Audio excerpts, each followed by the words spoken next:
Jason Curry with the Division of Forestry, Fire, and State Lands. Thank you so much for being part of Three Questions. Thank you. What is the biggest challenge we face when it comes to fighting wildfires here in Utah? So if you had to narrow it down to one single issue that creates the biggest challenge, it would have to be the fuels. And that's all the fuels from grasslands and rangelands all the way up to our forests. And since the fires of 1910, when federal policy and most all other state policy was put all these fires out as quickly as possible, all fire is bad. And that management philosophy went on for a very long time. And it was only up until the last few decades that we realized that fire really is needed to have a healthy ecosystem. We need plant diversity. We need that natural cycle of fire to clean out the forest and keep it from being overgrown and keep those fuel loads from reaching the point where they are in a lot of places around the state right now. And that's why when we look at fire history here in Utah, we've seen over the last several years a real increase in those catastrophic large fires that are very difficult to suppress. When we have a catastrophic and large fire that takes a lot of resources and time and effort to put out, why are we having them like that? Why are they so big? What makes them grow into these humongous wildfires? Again, the biggest thing is going to be the fuel. There's just a lot of fuel there. And going back historically, even before European settlers arrived here in the West, Native Americans used fire to basically mold the landscape and to accomplish their objectives. And they knew that fire was a natural part of this cycle. And now that we're here where we are now, looking back on some of that history where European settlers came in and stopped fire from kind of performing its natural role, we've found that it's very difficult to catch up. So catastrophic fires just feed off of these very, very dense forests, and a lot of times kind of a monoculture. There's not that diversity that was historically in place with maybe a stand of aspen and then a stand of conifer, maybe some brush here and there and some other forbs and things that will have different fire behavior and different fire danger levels depending on the time of the season. For example, early in the year, sagebrush is higher fuel moisture, and as the season goes on, it decreases. Aspen always has higher fuel moisture and a lot of times acts as a natural barrier to fire. But aspen has been on decline for decades here in the West, and a lot of that is due to our fire management policies, a comprehensive approach of we have to have all these fires put out the same day and no ability for fire to moderate that fuel growth. So consequently, we just have raging fires that just have a lot of fuel and not much in its way. Walk me through the process of reporting a wildfire to alerting a crew and getting them on scene and starting the firefight.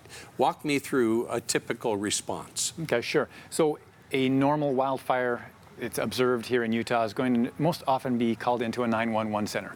And that's the appropriate way to call in a wildfire here in Utah. Some other places have different means, but here it's our 911 centers because they will immediately dispatch the closest resources, and that's almost always going to be your municipal fire department, your volunteer fire department. They're going to go in, and 95% or so of the time, they catch those fires and put them out, and nobody really ever hears about it on the news.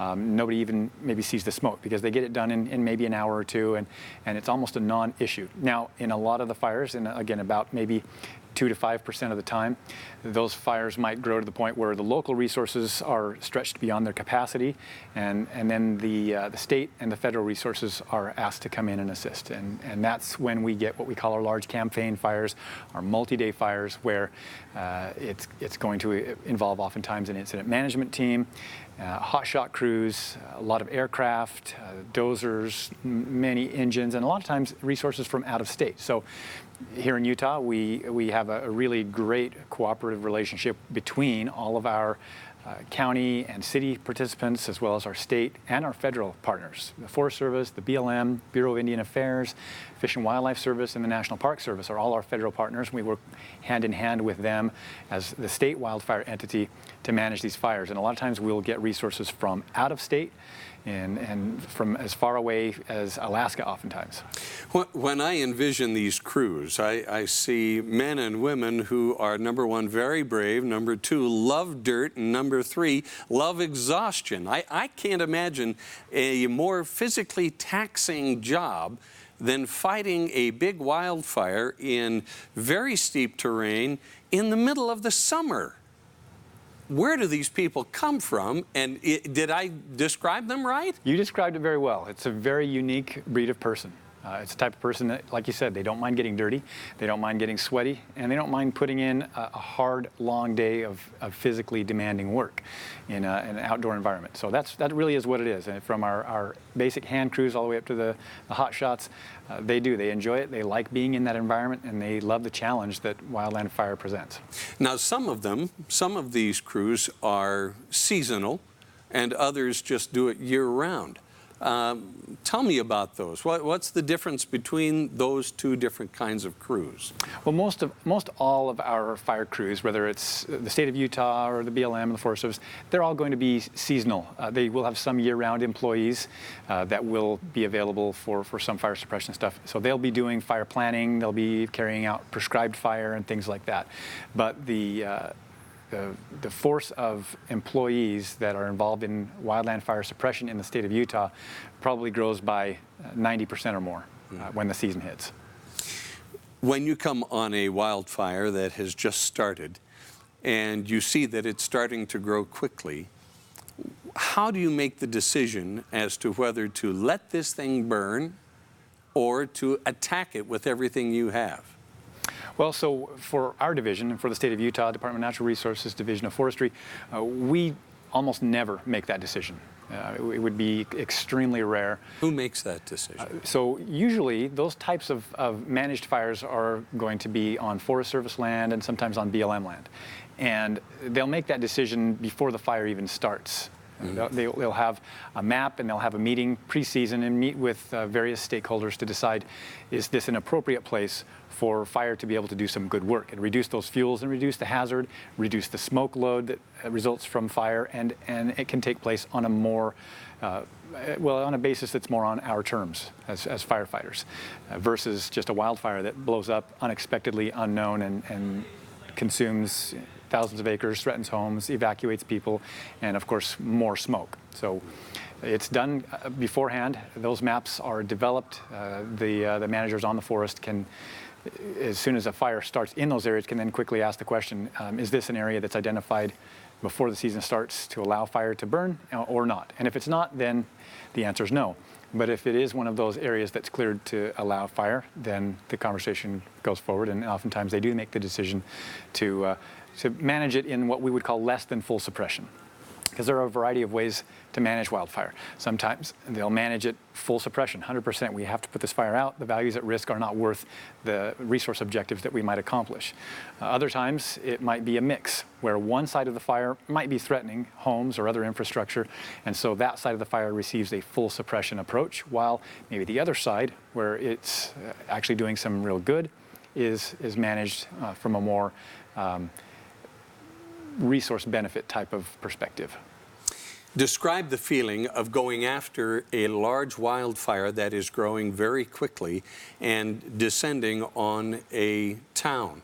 And the only thing between the fire and the town and being completely wiped out is you guys. What does that feel like? Well, it's a variety of different things. It's respect for the fire.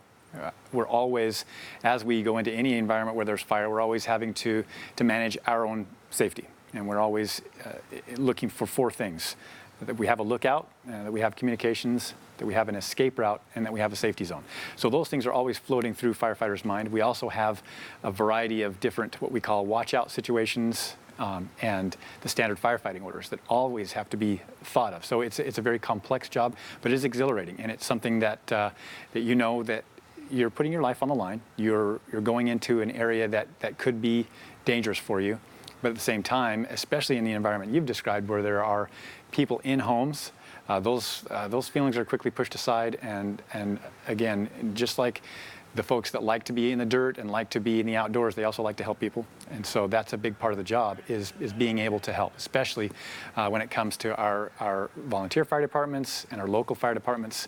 They're often on the front lines of those fires that are going to immediately threaten a community. I remember the fire that was down in Utah County above Alpine, and as it encroached on the houses there and the new developments and even some of the more well-established homes down there, the fire crews that surrounded one home in particular, who happens to belong to a friend of mine, they were so deeply impressed with how the crew did not give up with that fire coming down on them, and it was down to one firefighter holding his position until he could suppress those flames. And had he not done that, in the face of that beautiful home would have been lost. Where do these people come from? How do you attract them to this work? Well, you know, it's something that we do tend to get a pretty regular recruitment push. We get out there in the college job boards, on the internet job boards, beginning in November, to try and recruit, try to show them the type of environment that firefighting is done in, and attract the right type of person. Like, again, those who like to help other people, those who don't mind putting in a physically demanding workday, and they're surprisingly, we were able to fill those positions, and between the federal agencies, the state agencies, we have really not much trouble in attracting those folks in. And a lot of them don't last the full season. Some of them wash out early, because I think it does surprise people a lot of times. The 16-hour days, the 14 to 21 days straight, working from dawn until into the night is it's a little rough on folks. It is taxing. Well, I can understand that, but you've got a couple of different elements here. You've got that the physicality of the job itself and being able to endure that, but you also have the psychological and the emotional part of these people is one where, like in the case that I just cited, where he was not going to give up. I mean, and it was getting extremely hot where he was, but he was not going to give up. You can't train that.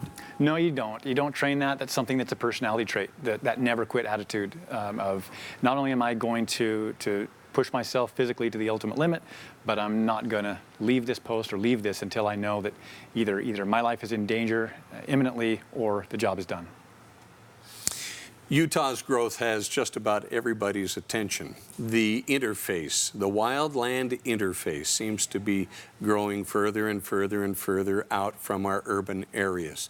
How should the legislature be, and others, be addressing the dangers, the natural dangers that come when that interface is pushed further and further and further into the wildlands? It is. It's growing on a unprecedented scale. We've got homes being built in areas that we never thought we would see developed. And I know that the legislature has done a lot of things, tried to be creative, and tried to do a lot of different things to make it so that people build responsibly, and that local governments are doing what they can. One of the probably the biggest changes that we've seen in the last several years is an introduction of a huge change in our wildland fire policy, how we manage fires and how we pay for fires. Senator Vickers in 2017 introduced a bill that basically removed the liability for large catastrophic fires out of the budget of local government and put it in the budget of the state, provided those local governments would take action in their jurisdiction to lower their risk. And that includes doing things that will prevent wildfires, that will increase the level of preparedness for their residents, and then also the big one is to reduce their fuels and to carry out fuel reduction projects, chipping, thinning, prescribed fire, things like that. For people who live in areas that may be close to the wildlands, but live in a municipality of some kind, or even in the county, but near the wildlands, what can they do specifically to make sure that they don't become the victims of a wildfire that takes off? Well, there are two things. We talk often about being fire adapted, not fire resistant, not anything other than just being fire adapted, because we know that fire is a reality. A lot of our communities are in areas where fire has a history and will continue to play a role. So there are some really easy things that people can do to prepare their own homes, their own property. And it starts with things that are very simple, like cleaning out rain gutters, cleaning up debris piles that might be around, wood piles, things like that, raking leaves, and making sure that the eaves and the attic entrances are cleaned out, making sure that you're using appropriate roofing material. Sadly, a lot of the times when fire moves into these communities, we see that it's the homes with wooden roofs. Yeah, cedar shakes that are very popular. Very popular. They're beautiful and they last a long time, but when it comes to fire danger, they're extremely dangerous. So there's that. The homeowner, the individual homeowner can do a lot on their own property, but larger, they can be asking the question, and the question they should be asking is, in their community, do we have a community wildfire preparedness plan? Ask that of their local elected officials, their local fire department officials, and they'll be surprised to learn many of the communities do, and there are things that they can be doing to help carry out that CWPP. We hear a lot about global warming and its effect on our climate here in Utah. What kind of a role is it playing in wildfire fighting and the number of wildfires that we're seeing? Well, we know that fire seasons have been longer. They've begun earlier, they've gone later in the season, so certainly climate is playing a role. And that's one factor. We have to continue to prepare, and we have to follow the trends. If we're getting more fire activity, we have to do the things that we can. We have to operate in the circles that we can control. So that includes resources adequate to fight the fire load. It includes the type of work that I've already talked about in terms of the fuel reduction projects, the education for homeowners, and the cooperation between all the agencies, because there really isn't a whole lot that we can be doing when fire season starts to change climate or temperature. It's going to happen, we know that, and all we can do is prepare and play our role as best we can. How much has technology played a role in the way we fight fires now as opposed to in the past? You know, technology is one of those that it seems like a very primitive job out there fighting fire when you're on the ground. But when there's a large fire, we'll always have an incident meteorologist. We'll have fire behavior analysts, and they're using computer modeling, they're using weather modeling to be able to predict and know when fire behavior is going to be favorable for firefighting.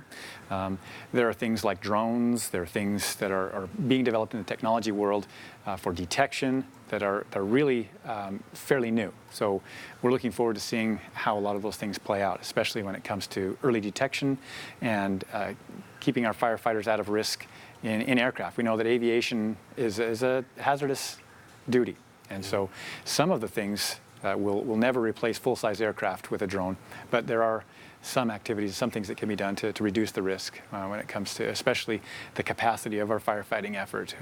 So technology is huge. It's something that we continue to monitor and take advantage of whenever we can.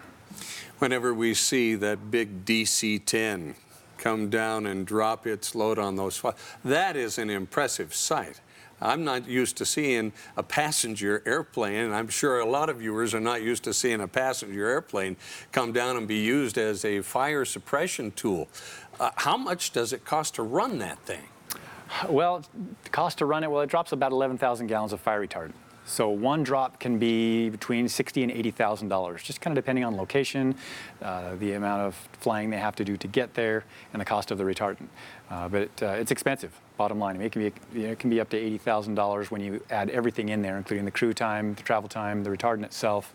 And so when you compare that, though, to our other possibilities, oftentimes it's less expensive to use the VLAT because we've achieved sort of an economy of scale. We have large air tankers that can be maybe 3,000 gallons, or we have the single-engine air tankers that can often be in the neighborhood of 800 gallons. When you talk about 11,000 gallons, though, almost a mile long of retardant line, it's huge. The thing that people need to remember when it comes to fire retardant in those aircraft is that you can drop fire retardant against an advancing fire, but if you don't have the ground resources to secure that line, it's kind of a waste. So it's kind of a misnomer, a little bit of a perception out there. I think that those aircraft are the thing that puts fire out. Well, in a way they do. They drop that retardant and drop those water buckets, and that's what enables our firefighters to get close enough to the fire to start doing their jobs. We get, it's expensive. But without them, the ground crews can't even get close to those flames. And so it would be nice if we could just be on the cheap and run fires with just ground crews, but without the aviation, the ground crews wouldn't even be able to approach. Several years ago, the legislature legalized aerial fireworks in Utah. How do you feel about that? How does the firefighting community feel about aerial fireworks being legal in Utah? Well, it's not really a feeling. We know there's a correlation between that time frame and our incidents of fireworks caused fires. There have been a lot more. So it makes more work for us. We know that. And it probably costs a whole heck of a lot more money in the state budget. It would, yep. So if you had to advise the legislature on the wisdom of aerial fireworks in this state, what would you say? You know, I would probably refrain from advising the legislature, but I would definitely advise the public that they are not as safe as you might think. And it's all fun and games to light your fireworks off and celebrate the 4th and the 24th, but do so safely. You know, go to an area where you can be sure that those embers are not going to tip, to come down into the wildland, or it's not going to tip over. If you're using it properly, it should be able to be used safely. But we know time after time people aren't using them safely. When we cover wildfires on television, most of the people who see those stories are going, "Oh, that's too bad. It's not affecting me." But in fact, it really is affecting everyone. How would you impress upon our viewers and the public in general the magnitude of the time, effort, cost, and energy that it takes to fight these wildfires and what they should view as their responsibility? I think it's important to keep in perspective what we call the true cost of wildfire. So not only is it very expensive for the firefighting effort, all those planes and helicopters and personnel and all of the support needed to keep that operation running and put a fire out, but when we talk about the true cost of wildfires, we're also talking about the impacts to industry, tourism, the watersheds, air quality, the overall aesthetic beauty. And there are a lot of impacts, and we know, later on down the road when it comes to the spring runoff, fire scar areas can be extremely very, very risky. Yeah. I mean, so the true cost of wildfire is a little bit misunderstood by the public. Think about the wildlife habitat, think about the air quality, the water quality, and it's a much bigger chunk than just that bill that we get at the end of the season to put these fires out. Jason Curry with the Division of Forestry, Fire, and State Lands. Thank you so much for being part of 3 Questions. You bet. Thank you.